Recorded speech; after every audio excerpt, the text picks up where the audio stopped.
lo primero que vamos a hacer es crearnos nuestra base de datos.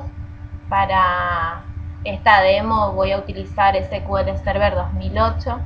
Es importante que los que van a utilizar Visual Studio 2010 sepan que Visual Studio 2010 no tiene soporte para SQL Server 2000. Solamente van a poder utilizar versiones de SQL desde 2005 en adelante. Lo primero que voy a hacer es crearme entonces la base de datos.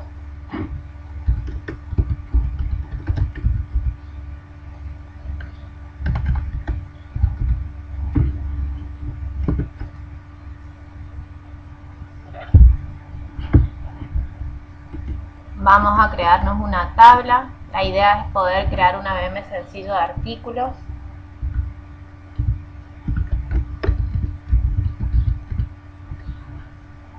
Vamos a agregar el ID de tipo entero, que no permita valores nulos, que sea del tipo identidad,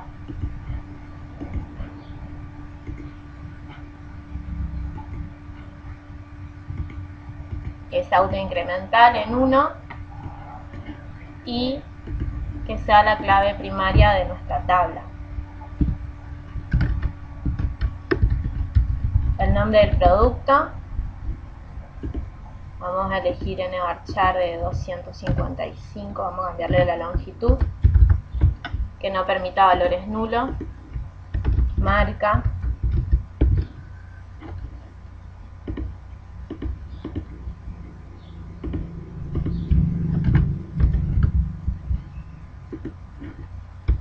costo. Para esto vamos a elegir un valor decimal con una escala de 3 decimales, que no permita valores nulos y que tome un valor predeterminado de 0. Porcentaje de ganancia, también como decimal. Vamos a ponerle una escala de 2 nada más, que no permita nulos y que tome un valor predeterminado de 0. Y la fecha de creación del artículo como un date, que tampoco permita nulo y que el valor predeterminado sea la función getDate, que nos devuelve la hora del motor. Vamos a guardar la tabla.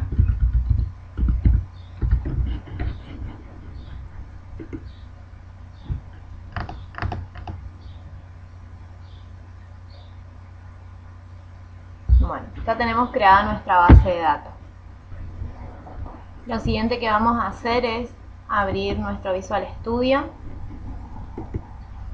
Vamos a ir al menú archivo y vamos a crear un nuevo proyecto. En este caso vamos a seleccionar una solución de Visual Studio. Podemos seleccionar diferentes versiones del framework. Esto es muy importante que lo tengan en cuenta, porque a la hora de implementar la aplicación van a tener que verificar que el cliente tenga instalado el framework correspondiente para que la solución corra.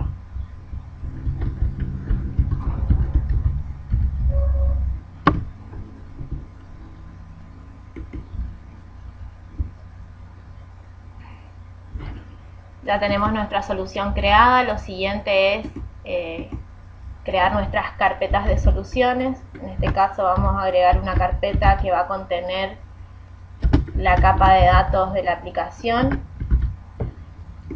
otra carpeta de soluciones que va a contener la capa de negocios y otra carpeta de soluciones que va a tener la capa de presentación de la aplicación.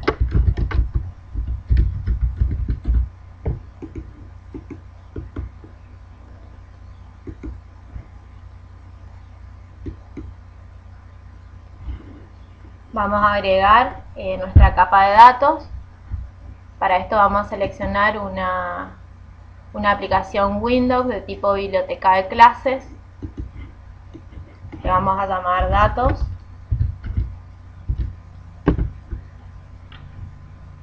Por defecto esta biblioteca nos va a crear una clase inicial, a esta la vamos a sacar porque no la vamos a ocupar.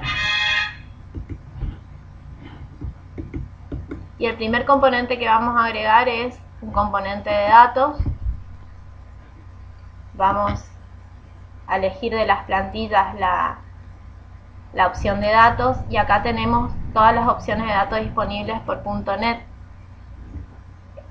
ADO.NET Entity Data Model es parte del conjunto de ADO.NET Entity Framework, LINQ también, y el conjunto de datos que vamos a utilizar es el conjunto de datos dataset tipados. A este le vamos a llamar artículos DS. Un poco para comentarles mientras que se crea nuestro lienzo de dataset es que un dataset tipado nos permite tener tablas de diferentes orígenes de datos. Es decir, yo podría crear una estructura lógica dentro del dataset que relacione una tabla de una base de datos con una tabla de otra base de datos. Es decir, hay una relación lógica entre componentes que físicamente están separados unos de otros.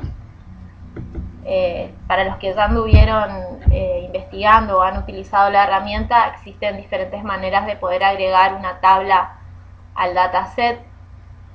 Yo en este caso voy a utilizar el wizard para poder agregar una tabla, la tabla que recién creamos, en nuestro esquema de datos en esta capa de datos. Para eso voy a seleccionar la opción, voy a apretar botón derecho y voy a seleccionar la opción de agregar un nuevo table adapter. Este table adapter lo primero que nos va a pedir es que agreguemos la conexión de donde se van a extraer los datos. En este caso nosotros lo que vamos a hacer es una conexión a SQL.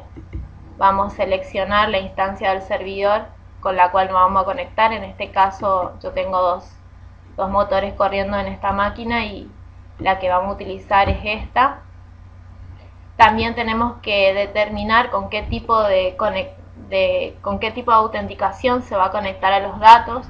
Esto es muy importante a la hora de seleccionar una conexión adecuada, dado que si nuestra aplicación se va a implementar en una red con dominio, lo más probable es que la autenticación más correcta en este caso sea una autenticación de Windows, y en el caso de que no se requiera mucho control, una autenticación SQL.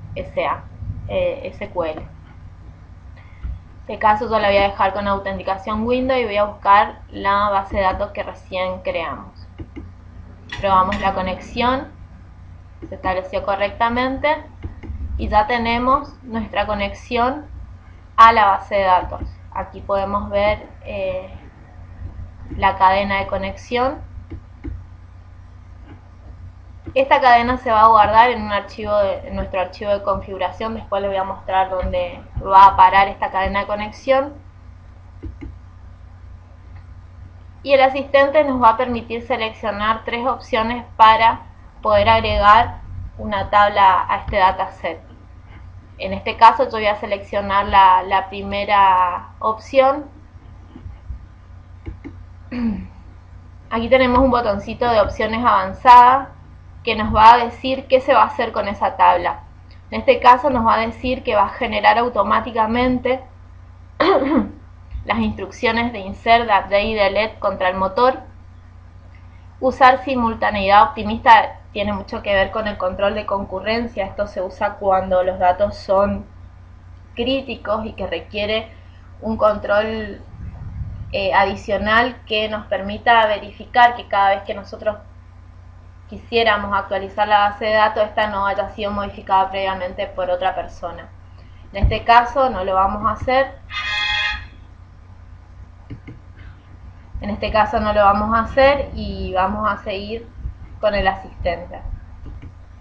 Un poco la última opción no la expliqué mucho, pero para el caso en que la base de datos hayamos definido columnas de tipo identidad, como es nuestro caso, nos permite que después de hacer algún tipo de operación de inserción o de actualización, estas nos permita traer el valor actualizado o que le corresponde en el motor, también así en columnas calculadas. De caso nosotros tenemos una sola tabla en nuestra base de datos, la vamos a agregar. Vamos a seleccionar todas las columnas y de esta queremos que el nombre del producto sea el orden en el que se van a mostrar los datos.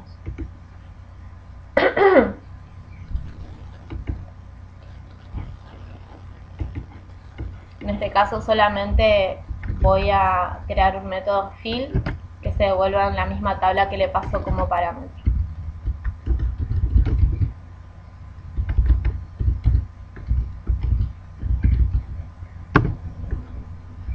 Al final del asistente nos va a decir qué instrucciones se han creado para poder gestionar estos datos. Y bueno, se ha creado correctamente una select, un insert, una play y un delete. Bueno, y acá tenemos nuestra tabla, nuestro modelo lógico de nuestra aplicación. Como vemos, el esquema que nos propone los datasets es una estructura de tabla con dos componentes, una tabla y un adaptador. Esta sección es la que se encarga de todo lo que sea una relación directa con el origen físico de los datos. Se encarga de conectar y desconectar con la base de datos, de mandar las funciones de inserción al motor. Y esta otra es el mapeo de las columnas de la tabla física con la tabla lógica de nuestra aplicación. Cada columna tiene una serie de propiedades. En este caso, como habíamos definido en la base de datos, el ID no permite valores nulos, es autoincremental, y acá por defecto nos pone -1, pero nosotros, como lo definimos en 1, el incremento de nuestro ID lo vamos a poner igual.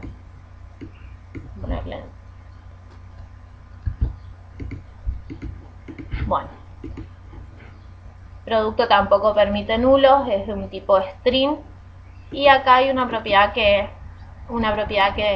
con la cual tienen que tener bastante cuidado, que nos puede generar excepciones no controladas en la aplicación.